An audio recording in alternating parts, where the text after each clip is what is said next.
Iya, Pak Rudi, ini mengenai registrasi. Ada yang mengatakan setuju ataupun tidak, tapi sama-sama sepakat ini untuk keamanan juga seperti itu dan juga kenyamanan dari pemilik seluler. Tapi kekhawatiran yang timbul berikutnya adalah mengenai keamanan data. Nah, payung hukum ketika konsumen memberikan data pribadinya ini seperti apa?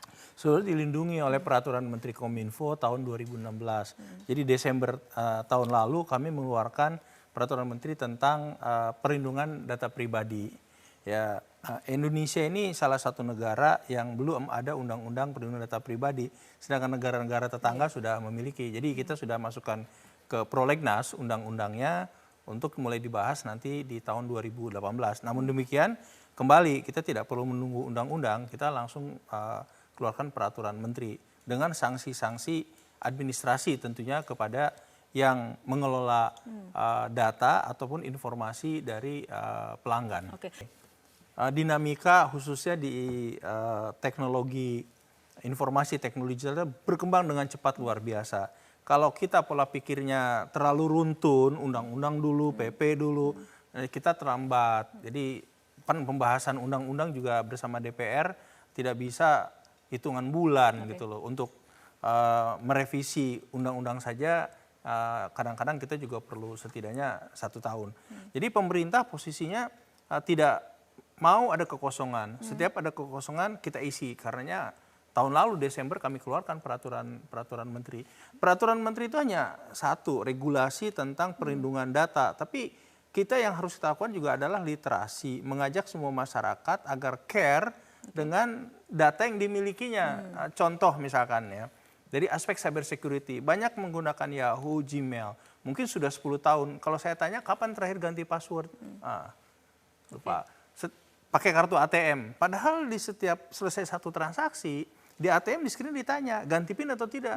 Kita kan pada malas dipencet yang merah, ditarik kartunya pulang. Dan jangan lupa aplikasi-aplikasi di ponsel sekarang banyak aplikasi internasional ya yang di-download, selalu dia dicentang-centang.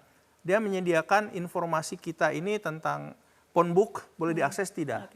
Terus foto diakses tidak. Kita main asep aja. Itu juga kesadaran kita memberikan informasi keluar gitu loh. Artinya memang masyarakat juga harus ditingkatkan kesadaran mengenai keamanan data itu sendiri ya. Nah, Pak Rudi masih mengenai keamanan data. Ketika kita registrasi, ada validasi data ataupun verifikasi data ini kan diberikan kepada pemerintah melalui operator sebagai penyedia layanan. Nah, apakah artinya ini ada peluang ataupun celah swasta juga bisa mengakses ataupun merekam data pribadi yang diberikan? Tidak bisa. Dia yang dicatatnya hanya di operator masing-masing. Antara operator pun tidak tahu. Jadi kalau saya langganan operator A, hanya operator A yang tahu. Artinya operator tertentu bisa mengakses data pribadi kita lewat tadi dikatakan registrasi itu? Oh iya dong, saya pelanggannya. Jadi saya juga jaminannya operator ini kemudian tidak bisa menyalahgunakan data yang kita berikan. Misalnya tiba-tiba ada penawaran tertentu, promosi tertentu. Secara regulasi kan sudah saya keluarkan peraturan menteri. Mereka bisa dikenakan sanksi administrasi sampai kepada pencabutan izin.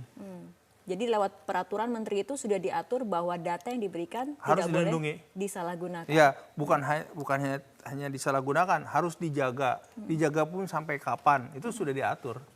Untuk turis ataupun orang asing yang berada di Indonesia, ini aturannya apakah kewajibannya sama juga, Pak Rudi? Sama, itu sama dengan kalau kita jadi turis di negara lain, menggunakan paspor kan.